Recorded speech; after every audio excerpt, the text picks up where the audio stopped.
Well, friends, welcome back. This is our Faith Methodist podcast as we are walking through the Gospel of John together. I'm your host, David Dorn, joined by Linda O'Donnell, and we've got a little change of scenery. We're trying something different. Move my cheese. Yeah. I'm sorry, Linda. I know. Little comfort zone. Change and Linda do not see eye to eye. No, they don't. No, but it's okay. We're trying something a little different. Give us so we weren't cramped in a shot, in a tight little camera shot as we did in the last few episodes, but we're hoping to have a little easier setup. So, but thank you for joining us. We're walking through the Gospel of John together. If you've been following along, John is my favorite of the four Gospels. Yours as well? It's all about love. So yes, he's all about emotion. So whose is your favorite Gospel, Linda? I mean, I do love Matthew, Mark, John Luke, and because Matthew appeals to me in the details. It's all details. He's detail oriented, but John added heart to it. Yeah. And so he wasn't so caught up in the details. You know, he's not missing out on the depth of it. And I'm not saying the other ones missed it, but I just feel like he was like, wait a minute, don't miss this. Don't get so caught up that you're missing out, you know, on what Jesus is telling you. Yeah. He just provides different details, and I appreciate his the way he walks the reader through some things that the other Gospels don't take time to be like, hey, you probably don't know this. Let me fill you in. And from a literary perspective, because there's a whole scholarship around the way these are written, right? But the literary devices that John uses are so different than the other Gospels. In the way that he advances the story and details time, and I appreciate that. But we're getting close to the last week of Jesus's life, which is almost half the book. Yes, and so I love how much time John spends in the last week of Jesus's life. We were doing. I don't know if I've told you this, but they haven't heard this. I was sitting in a room. We were with everybody worship planning. This is at my first church. And there was a lot of voices that spoke into a sermon series. And I wanted to do a sermon series around the last week of Jesus's life. And we called it Dead Man Talking. The premise was, if you know you're about to die, the things that you say in that last week, those are the most pivotal things. That was the point. And so we're sitting there, all the staff is in the room. And I said, what would you say if you knew you only had a week left to live? And the room kind of got quiet. And one of the other pastors leaned over and whispered into somebody's ear and very loudly. So the question being, what would you say if you knew you're about to die? You should have taken me to the hospital. That is good. That is good. That was a Rob Renfro comment. And it took us 5 minutes to get back on track. Everybody laughed. But I appreciate that John spends so much time, and we're getting close to that. In fact, this story that we're about to jump into in John 11 sets up everything. Emotion. Yeah, it really is. Jesus basically seals his death sentence in this story. Yes, he does. The motion is, I mean, they always compare it to like a child going down a slide, and they're trying their hardest, to spread their legs out and to break everything. And then the momentum takes over. Yeah. And I think for this, it's like the slide has begun. Now you're on that slide, and not that he'd ever want to stop it, but I think nobody else. He pumped the brakes several times throughout this gospel. But the legs are, but I think this is it. I mean, this will be it going forward. And so now he's seizing each moment that he can. So we're going to kick things off, John chapter 11. If you're following along with us, if you're driving or doing something else, just listen. But if you have a Bible, it's great to walk alongside with us. But we're going to read John chapter 11, starting verse 1. It says, "Now a man named Lazarus was sick. He was from Bethany, the village of Mary and her sister Martha. This Mary, whose brother Lazarus now lay sick, was the same one who poured perfume on the Lord and wiped his feet with her hair. So the sister sent word to Jesus, 'Lord, the one you love is sick.' When he heard this, Jesus said, 'The sickness will not end in death. No, it is for God's glory, so that God's Son may be glorified through it.' Now, Jesus loved Martha and her sister and Lazarus. And when he heard that Lazarus was sick, he stayed where he was 2 more days. And then he said to his disciple, 'Let's go back to Judea.' 'But Rabbi,' they said, 'a short while ago, the Jews They are tried to stone you, and yet you are going back." Jesus answered, "Are there not 12 hours of daylight? Anyone who walks in the daytime will not stumble, for they see by this world's light. It is when a person walks at night, they stumble, for they have no light." After he had said this, he went on to tell them, "Our friend Lazarus has fallen asleep, but I am going there to wake him up." His disciples replied, "Lord, if he sleeps, he will get better." Jesus had been speaking of his death, but his disciples thought he meant natural sleep. So then he told them patiently, "Lazarus is dead." Plainly, sorry, not patiently. I think at this point, I don't Jesus think may he's have lost his patient anymore. patience. Then he told them plainly, "Lazarus is dead, and for your sake, I am glad I was not there, so that you may believe. But let us go to him." Then Thomas, also known as Didymus, said to the rest of the disciples, "Let us also go, that we may die with him." Bless his heart. Bless his heart. There is, I mean, my notes, this first section, it just captures, it gets you on this path of just really pulling you into the story. I mean, Jesus is trying his hardest with this the little band of, I don't know what Misfit toys. misfit toys. And I think, and they all have their own distinct personalities. And it's like, and he has to treat each one of them with whatever speaks to them. And when you're pulling with this story, it to me is just, it just, I mean, I'm immediately captivated by it because of the characters and because of, you have the backstory of who these people are. So it's like, oh, I know these people, I want to lean into this story. And I think, was it purposely done that way? Were you drawn to the story because we already knew, and we talked about it before this, about Martha and Mary and, I'm a Martha. I know Martha. I know her quite well. And I've been very critical of Mary's in my life, but I think I'm drawn to the story again because I want to see how it continues, what happens next. And and John's so good at it. And he's the only gospel that speaks of this. The only one. Yeah, so it's interesting. John is assuming that you, the reader, are already familiar with this family because Luke talks about them. Yes. And Mary has anointed Jesus's. So I think the Mary Martha story is out of Luke, and then Matthew and Mark's gospel actually talk about Mary anointing Jesus's feet, which is help. I brought my notes. I didn't actually bring my Bible this time. No Bible. Whoa. The scripture's in my notes. I read this passage 3 times today. This is the third time. But the third time, I didn't pick up on this the first 2 times reading it.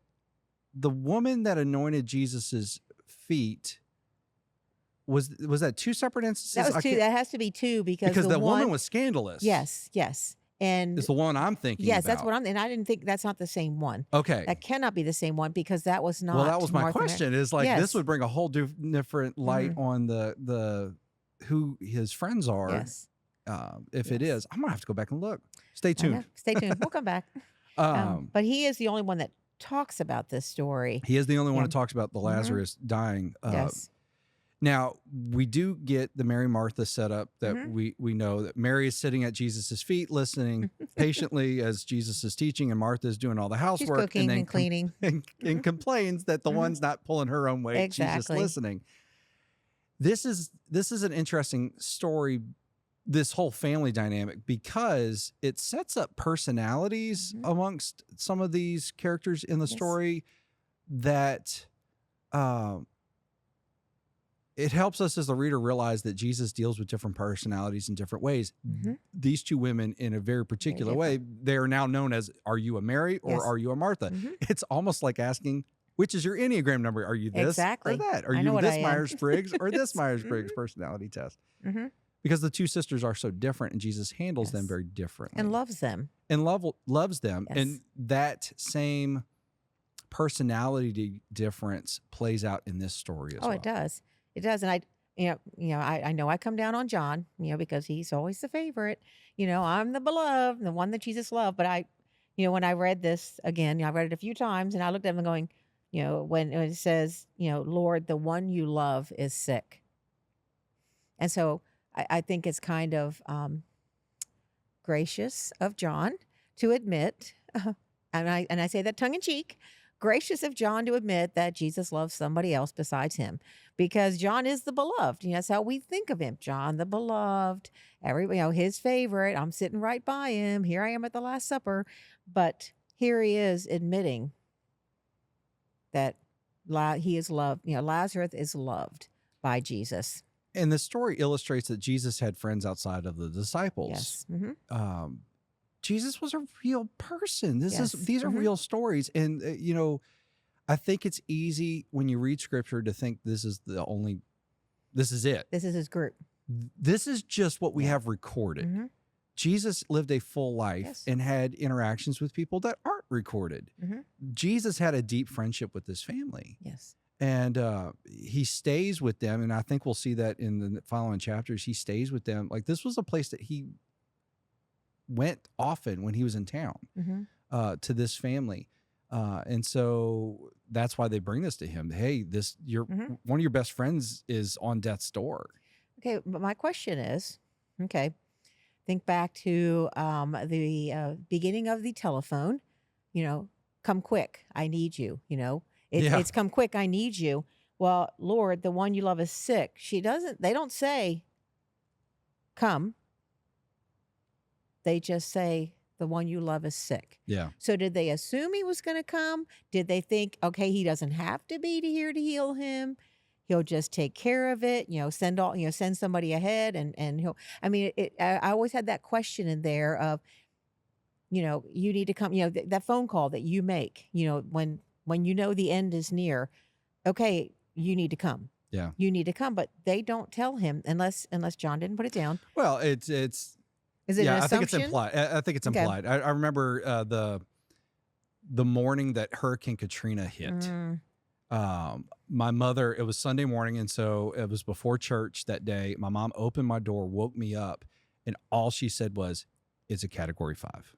Yeah. So that's all she said. Yes. So I jumped out of bed so fast and got clothes on because I knew exactly that I need to go help Dad board up the house. Yes. And of course, everything, life changed after that for us. But so for all the things that John does explain to us, I really wish he would have given the reader a little bit more geographical history.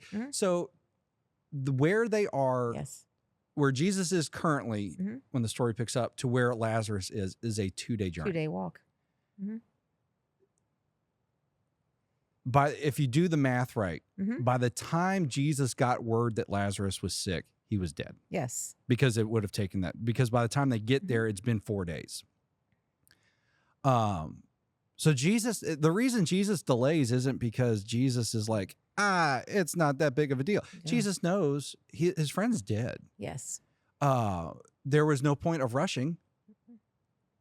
But also, there's a Jewish concept that the spirit lingered for a few days afterwards. Yes. You wait. Well, because at that time, it was not uncommon for somebody to fall sick and then to stop breathing as much. Yes. They didn't have the ability to check monitor vital signs. Yeah. And so it was not uncommon for people to come back that they thought were dead. That's why I've seen some stuff recently. The whole he's a dead ringer. Yes. Did we talk about this? Yes. I think you and I've talked about it. I think we talked about it in your office. Like you would put bells in graveyards and connect it down into where you buried people. Yes. Because on more than one occasion they've discovered that somebody had been buried alive. And they would ring the bell, and that's when you needed to go pull somebody out. Yeah, they were dead ringer. Dig them, yep, that's right. Or awake. You have awake for the same thing. In the first century Jewish understanding, it was that the spirit hovered close. What we now know is that they weren't probably dead, and they were buried prematurely. Although I saw a news thing today that said a woman here in the States died at the nursery home. And she was found breathing at the morgue hours later. Oh. I saw that this morning. Oh, wow. She wasn't dead. That's scary. But Jesus isn't in a rush because he knows his friend's already dead. Yes. Now, they talk about, or you're going to go back to not friendly territory, Jesus. They Yes. tried to stone you last time you were there. Yes. It wasn't good for us. But Jesus understands, one, this is his friend. He's going to go back. It's going to bring the glory to God. Yes, it will. He's like, maybe it's a good thing that we were so far away, because if you've been impressed by my other miracles, you Yes. haven't seen Just wait. anything yet. That's yeah? right. Hold my communion cup. Here I come. But he also knows that the time, Passover's coming. Yes.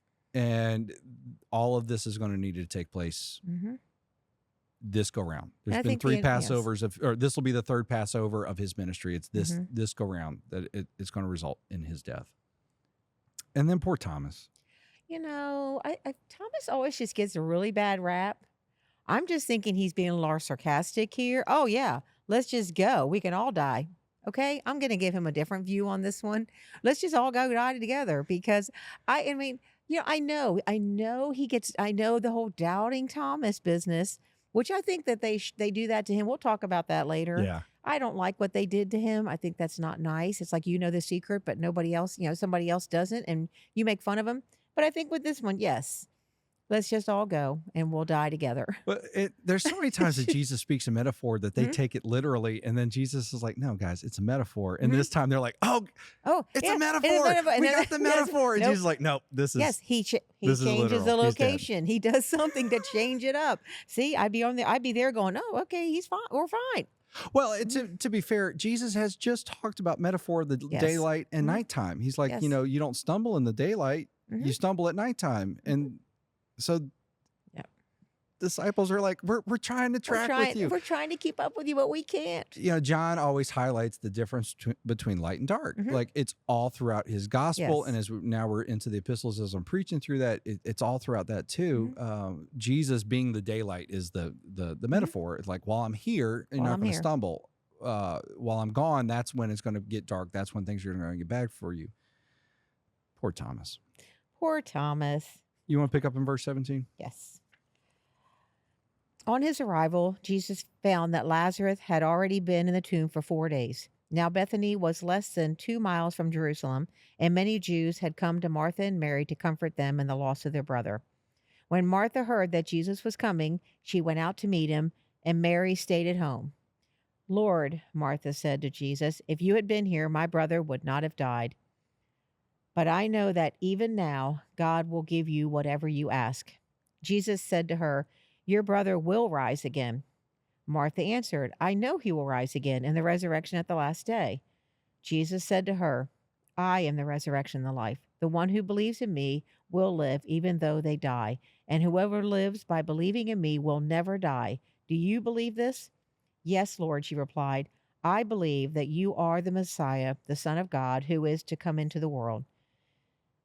After she had said this, she went back and called her sister Mary aside.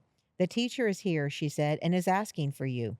When Mary heard this, she got up quickly and went to him. Now Jesus had not yet entered the village, but was still at the place where Martha had met him. When the Jews who had been with Mary in the house, comforting her, noticed how quickly she got up and went out, they followed her, supposing she was going to the tomb to mourn there. When Mary reached the place where Jesus was and saw him, she fell at his feet and said, "Lord, if you had been here, my brother would not have died." When Jesus saw her weeping, and the Jews who had come along with her also weeping, he was deeply moved in spirit and troubled. "Where have you laid him?" he asked. "Come and see, Lord," they replied. Jesus wept. Then the Jews said, "See how he loved him." But some of them said, "Could not he who opened the eyes of the blind man have kept this man from dying?" There is a whole lot in this. There's a lot in this passage, yeah. There's a whole lot. So, geographically speaking, Bethany, where they live, is 2 miles outside of the city of Jerusalem. So it's not that far. So we don't know what Lazarus did. I don't know what church history has, if there is any tradition in church history as to what Lazarus did. The understanding is he's kind of well off. He takes care of his sisters. Yes. That is, he is providing for them. He was a well-known figure. They're 2 miles outside of the epicenter of Judaism. A lot of people come to mourn Yes. his loss. And mourning was days long. Yes. You sit of a Shiva. process. You sit with them. And so there's a lot of people there. Jesus shows up and there's a crowd. And then Martha hears Jesus is making his approach and she runs out first. Of course she did. Speak into this, Linda. You're a I know. Martha. Here's my deal with Martha. Because again, I mean, I'm a Martha. And this gives such a more faceted view of Jesus because he knows that Martha and Mary's reactions will be different. Martha is a woman of action. You know, she is going to she wants to figure out what happened here. And it's not, I mean, I think it's, you know, her desperation of meeting him. I'm running out there and I'm going to go meet him and ask him what happened. What happened? And he doesn't like condemn her or tell her anything, you know, like, you know, why would you think this way? He again questions her, you know, do you believe me? You know, now mind you, it's the same thing he did with the disciples, you know, yeah, you know, your brother will rise again. I know he will because, you know, she's been told about this. They're not on the same plane. They're not talking about the same thing. You know, she understands the resurrection differently than he does. But then you get Mary. Mary is sitting there in the house again, and now not sitting at Jesus' feet because he's out there, but hers is all emotion. It's all emotion. She comes and immediately falls at his feet, weeping and crying. And what touches me so much is that he cries with her. Mm-hmm. It is not a get over it, woman. It is not, you're not looking at this correctly. It is this instant compassion of climbing into her heart. He takes time to be present with her. Yes. And I He think knows that's beautiful. Out. Yeah. Yes. But it doesn't discount, even though he knows the answer. Yeah. It doesn't discount this overwhelming sorrow and grief that she has. It's just, there's such beauty in the story. Both women treat it differently. I'm sure Martha, as soon as this happens, double cleaned the house and was cleaning the rings off the table when all the visitors were putting their glasses down and trying to keep everybody fed, to keep busy in her grief and sorrow. And Mary was sitting. I think it says something about how, like, God doesn't rush us to get through the situation either. Like, he could snap his fingers and it all just be on the other side of whatever our problem is. Yes. David even says, yea, though I walk through the valley of the shadow of death. Well, who's leading him? That's right. God is. God is. To get from point A to point B, you have to go through the valley in this psalm. God is the one who is taking him through, but he's with him the whole way through. Yes. God doesn't rush the process, even when the process is painful. Yes, it is. I mean, again, it's not, I'm going to wait for you on the other side. Yeah. It's, we're walking through this, and no matter what the path is, you know, if it is, I mean, you think about people like me that make themselves busy. Yeah. Because that's how I can process and to be busy with that person. You know, you can't speak words into it. You know, and so for me, it's like, okay, I can wash dishes and I can set the table and I can, clean up and put the things out that need to be done. Mary wasn't capable of that at that time. She was so heart sick. And it doesn't say that she was feeling this deeper than Martha. She processed it a different way. And he meets her, both are met in their own places. And that's why I love the interactions he has with these two women, because it highlights how Jesus approaches different personalities in different ways. Jesus, you know, what moves me in my spirit is going to move you differently because we're two very different people. Yes. And God encounters us at the levels that we need. Yes. And so Jesus, he deals with Martha, and then he deals with Mary, and he deals with their questions. Yes. He asked them, I like that he asked them, what do you believe? Yes. Bring the focus back. Come back to me. Look at me. In Judaism, there was a split in the first century between those who believed in the resurrection of the dead and those who didn't believe in the resurrection of the dead. That's one of the key distinctions between the Pharisees and the Sadducees, is over their understanding of, will we come back one day? Sadducees thought at the end of death was it. You're done. The Pharisees actually believed in the resurrection of the dead, which plays into at the end of the story, the end of the chapter, because the high priest is a Sadducee. Yes. Oh. Jesus Uh-oh. has just raised Uh-oh. somebody from the dead, Yes. which goes against what they believe Yes. and threatens Questions will be asked his now. power. Yes. Um, but Martha believes in the resurrection of the dead. He's like, yes, but I'm talking about now. Like, I'm going to bring about this thing, not in some far off moment. No. I'm going to meet the need in the here now, which, we don't always get the benefit of. But he's calling her back to what she does believe. Yes. And affirms that in her. He declares himself to be the resurrection and the life. Yes. And then he says, do you believe this? And again, it's to say, I mean, in her thought processes of, I want to stay busy and stay moving, he needs to bring her back to the main focus. Do you believe this? And then it's like, okay, yes, Lord. And then I love that. I believe that you're I believe that you are the Messiah, the Son of God, who has come into the world. And then her whole thing of like, and for me, it's, she's going through this awful, awful pain. But I always think that statement, come what may, in my prayers, I try not to be so overwhelming focus on what I want in a prayer. I mean, God knows the desires of my heart. He knows what I want. He's trying to get me to a place of what's best for me. And so usually my prayers start off with very meticulous, what I think I want happening.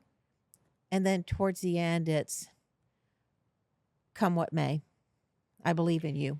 I've used this on multiple occasions. There was a song that Rich Mullins wrote right before he died. And as I've gotten older, the more I see the truth and the beauty of it. The song is hard to get, playing hard to get. God is playing hard to get.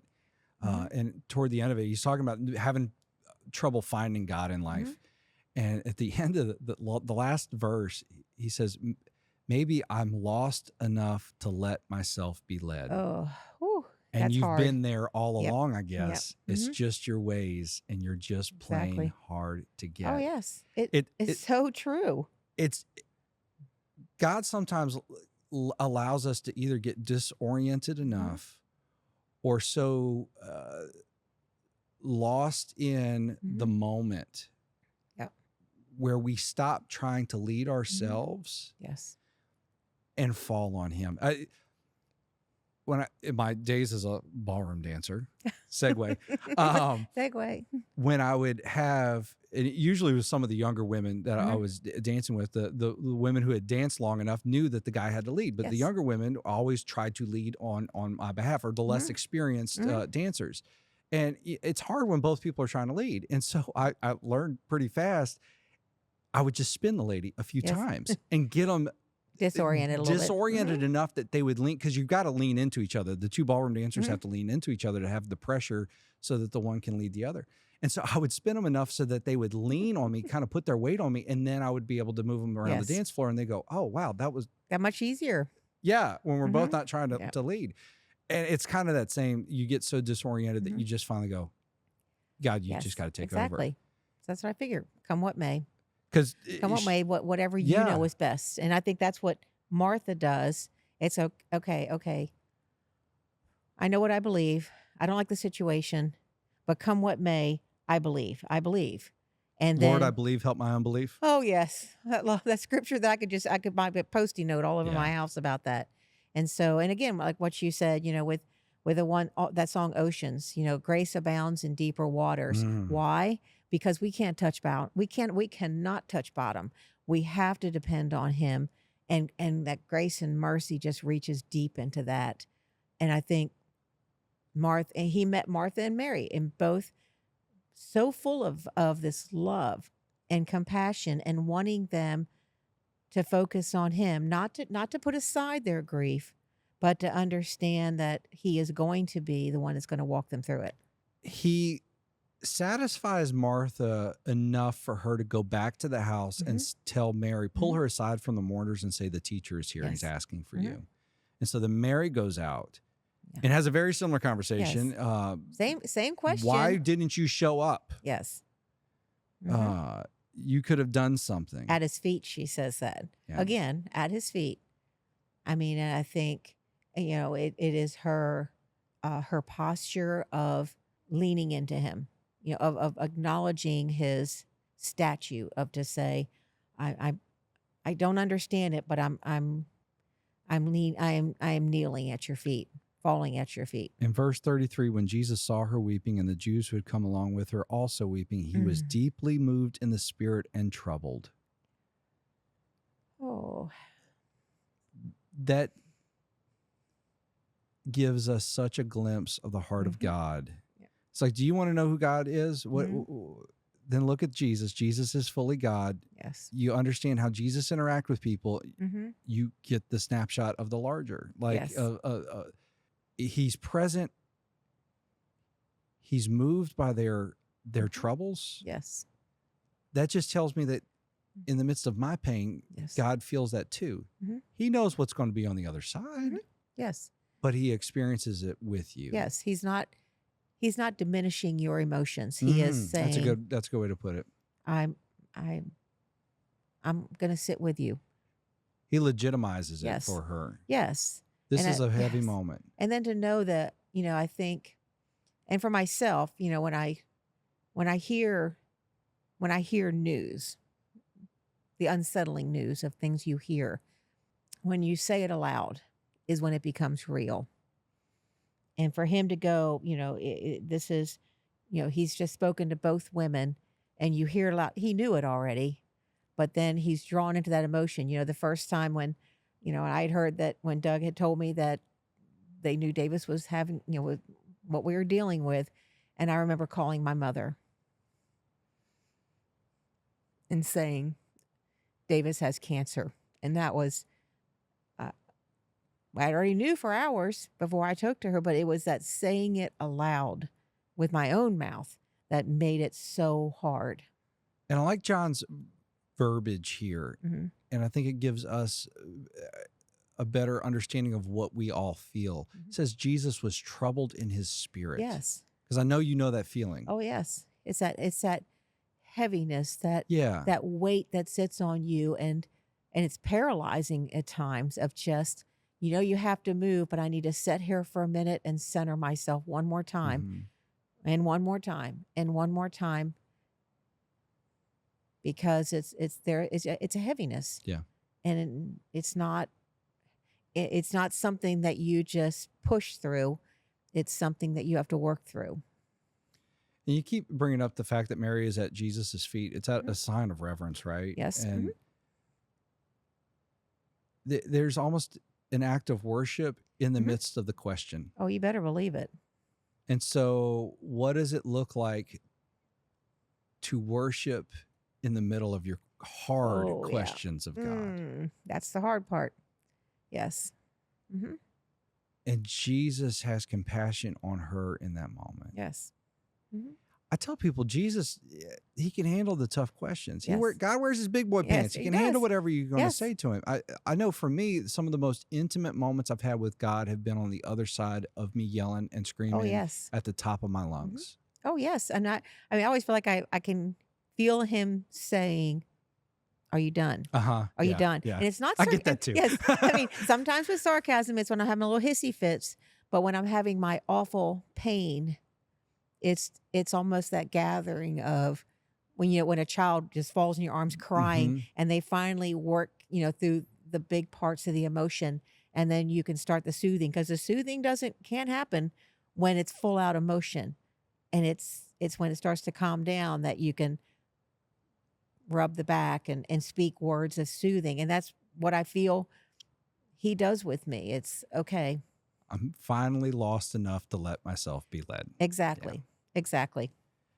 And so it's interesting that we get the shortest verse in the Bible. Jesus wept. To be fair, the verse numbers came much later. Yes. Not everybody understands that. They didn't have the numbers in back then? The Jews take note of his compassion and go, well, surely he could have done something earlier. Verse 38 says, Jesus once more, deeply moved, came to the tomb. It was a cave and a stone laid Mhm. across the entrance. Take away the stone, he said. But Lord, said Martha, the sister of the dead man, by this time there is a bad odor, for he has been there 4 days. Then Jesus said, did I not tell you that if you believe, you will see the glory of God? So they took away the stone. Then Jesus looked up and said, Father, I thank you that you have heard me. I knew that you always hear me, but I said this for the benefit of the people standing here, that they may believe that you sent me. When he had said this, Jesus called in a loud voice, Lazarus, come out. The dead man came out, his hands and his feet wrapped with strips of linen and the cloth around his face. Jesus said to them, take off the grave clothes and let him go. Ooh. So once again, he was deeply moved. You wonder, as Jesus stood before the tomb, this looks just A little like familiar. what he's about to What's go going to through. do? Oh, can you imagine? I mean, you're watching. You are performing this miracle in the setting that will be your own. I mean, your own. Yeah, And I think it's a I mean, foreshadowing. yes, the foreshadowing of the greatest gift he could ever give us. But to see that, I just cannot imagine, of what the emotion that he is feeling. To me, it's But I love that whew, he's feeling that emotion. yes, Jesus is not some a robot. robot. That's like right. He's not a robot. Emotionless He's a entity. man. Like he's going through it. He has feelings, Yes. both for his friend and for himself, for what Mhm. he's about to go through, and he's about to put everybody else through. Yes, He's on the outside of the tomb Mhm. looking in, it's not. Yes, Mhm. and yes, so it's interesting. So Martha raises the objection. he's gonna stink. He's gonna stink. Are you sure you want to do that, Jesus? I know. You're opening up Pandora's box here. Yeah. Because it's going to be bad. And I love that he challenges her again. Did I not Did we not tell just you? have this conversation Did we not just talk privately? about that? Yeah. But again, isn't that what he does with us? Yeah. I mean, because I'll go so far. I'm like, okay, Team Jesus, here I go. And then not long, I'll be like, okay, wait a minute. But are you sure it's this way? I think we can reroute and it'll be something different on the other side. It's interesting. He even in his prayer says, I'm praying this Yes. for the benefit of those hearing Hear me. Mm-hmm. Because he says, Father, I know you hear my prayers, Mm-hmm. which means to me, it means he's already had this conversation with God in Yes. his head, with the Father in his head, Yes. some in community. Maybe on that walk back. Nobody else was privy to, Yes. right? Mhm. But he says this now for everybody's benefit. Yes. It is interesting. Like, life is hard sometimes, and there's Yes. no way around it, especially when it comes to death. Yes. Everybody experiences it. Mhm. And we don't always get the benefit of what they get the benefit of Jesus meeting the needs in the moment. We have the promise of a future resurrection, which is what they were alluding to previously. But it does prove the point that God takes even the worst of situations and does something with them. He says, I'm doing this for their benefit. Okay. Yes. Yes. And, I think, again, I mean, yes, we're all going to experience this, and we're going to experience it in different ways. Mm-hmm. And Jesus, in his omnipotence, can meet us all. And in the end, when he talks about calling Lazarus, and I love that, he has no doubt. It's not like, yo, Lazarus, can you hear me? Hey, wake up. It is immediate. Lazarus, come out. It is this direct command to Lazarus, without a doubt in his mind that this was going to happen. When I had read this, I had notes because I did, I've done Bible recap. We've gone through the Bible. And then another commentary I'd read talked about that Lazarus comes out wearing the grave cloths. He comes out, he's bundled up. But the difference, Jesus leaves it, because he'll need him again one day. He will die. Lazarus. Yeah. But Jesus leaves his inside because he'll never need them again. Yeah. And to me, that visual, it is just this beautiful moment of thinking of Martha, and Mary later, that will lean in and see the grave cloth folded, laying there, and the one that covered his head neatly folded at the top. And it's just this, he's done with them. He's done. He is done. And I think, this picture right here, it is just so vivid of the difference. Yes, he came back, not in the way Jesus does. He comes back, but you see the difference in the two different scenarios. That will be the difference in what this is. I have a logistical question, though. Oh goodness. Did the miracle of resurrecting him from the dead extend to the smell? Oh, I know. That's what I want to know. Did he Who got come out close to him? stinky? Who Or came up did to he him and come did out that? smelling like roses? Oh, I mean, was the tomb just stinky and he wasn't? I don't 'Cause, know. oh, Did they cannot have imagine. to scrub him for days? Oh, And I mean, he would have been ceremonially. Would he have been Yes. ceremonially unclean because you can't touch a Oh, dead that's thing? He right. was just dead. Would he have And- not but been but Jesus untouchable? tells them, take off the Don't grave hug cloth, him because that's Yes. a no-no Yeah. of Jewish law and custom. but take the grave cloth off. I don't know. Some logistical questions I wish John would have Yes. answered. And then in this last season of The Chosen, which is now they finally released it. I went to the movie theater. I was bound determined. I went to the movie theater. I sat through the sessions of 3 hours of watching this, and they cover this. They show him coming out. He doesn't look good. He's looking a little rough. So I'm thinking, if whoever Let me Dallas get that Jenkins, maggot off your face. that's right, there, exactly. Lazarus. Ew. And so I think they covered it, but it's like, and then he is so in the movie, in Dallas Jenkins' interpretation of this. Let's make that clear. Yeah. He's exhausted. I mean, he is spent from what he has gone Jesus through. or No, Lazarus? Lazarus. Okay, I hadn't seen Because it of what I said. It when it was happening, I'm thinking, ooh, that's got a smell. And he comes out looking pretty rough. So You pick up in verse 45 and finish out the chapter for us. therefore, one of my favorites. Yep. Therefore, many of the Jews who had come to visit Mary and had seen what Jesus did believed in him. But some of them went to the Pharisees and told them what Jesus had done. Then the chief priests and the Pharisees called a meeting of the Sanhedrin. What are we accomplishing? They asked. Here is this man performing many signs. If we let him go on like this, everyone will believe in him, and then the Romans will come and take away both our temple and our nation.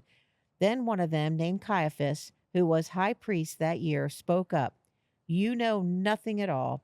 You do not realize that it is better for you that one man die for the people than the whole nation perish. He did not say this on his own, but as high priest that year, he prophesied that Jesus would die for the Jewish nation, and not only for that nation, but also for the scattered children of God, to bring them together and make them one. So from that day on, they plotted to take his life. Therefore, one more time, therefore, Jesus no longer moved about publicly among the people of Judea. Instead, he withdrew to a region near the wilderness, to a village called Ephraim, where he stayed with his disciples. When it was almost time for the Jewish Passover, many went up from the country to Jerusalem for their ceremonial cleansing before the Passover. They kept looking for Jesus. And as they stood in the temple courts, they asked one another, "What do you think? Isn't he coming to the festival at all?" But the chief priests and the Pharisees had given orders that anyone who found out where Jesus was report it so that they might arrest him. So many of the Jews, because remember, they've got a lot of Mhm. mourners at this Yes. funeral. Mhm. Prominent guy just died. They Yeah. witnessed this. Many believe, and they Mhm. take the news back to Yeah. the leadership. Mm-hmm. And like I said, the Yeah. leadership, Yeah. Caiaphas in particular, is a Sadducee who doesn't believe Yes. in the No. resurrection of the dead. Yeah. That's a huge problem if you want to stay in power. Exactly. He just brought somebody back from the dead, which is the main thing that distinguishes you from your political enemies, the Mhm. Pharisees. Yes. Now, I find it fascinating that he prophesies. Mhm. He's not wrong. No, he's not. One man must die for all people to be saved. Mhm. The motivation behind the prophecy is what was wrong. Yes. But what is that? Like, I've processed this on several occasions. Like, I'm on that side of TikTok where I'm getting a lot of pastors who are saying outlandish things, and people are like bringing up the fact that they're saying outlandish things. So I get this on a regular basis on my social media. But, to have somebody who has at least at some point had God's anointing over them, Mhm. to maybe on behind the scenes or after Mhm. the fact, you realize that the motivation was wrong Yes, or exactly. abusive or completely misguided. But God is still able to use them to say Yes. some truth. I don't know. There's something to it, and I haven't quite got my finger on it. Mhm. But Caiaphas makes an accurate prediction. Yes. God is able to still use a man who is out for the wrong reasons to Yes. accomplish his will, because Mhm. it is Caiaphas who brings about these charges against Yes. Jesus and ultimately leads to Jesus's death. Mhm. God is able to use the bad motivations of somebody to bring about Yes. God's perfect will. I'm still trying to I'm trying to land a plane on this. No, but But there's something to it. yes, and I think for you, do you not realize that it's better for you that one man die for the people?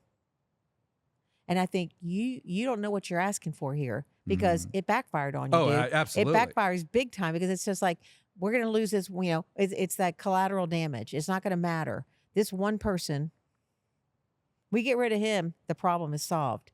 No, it's not.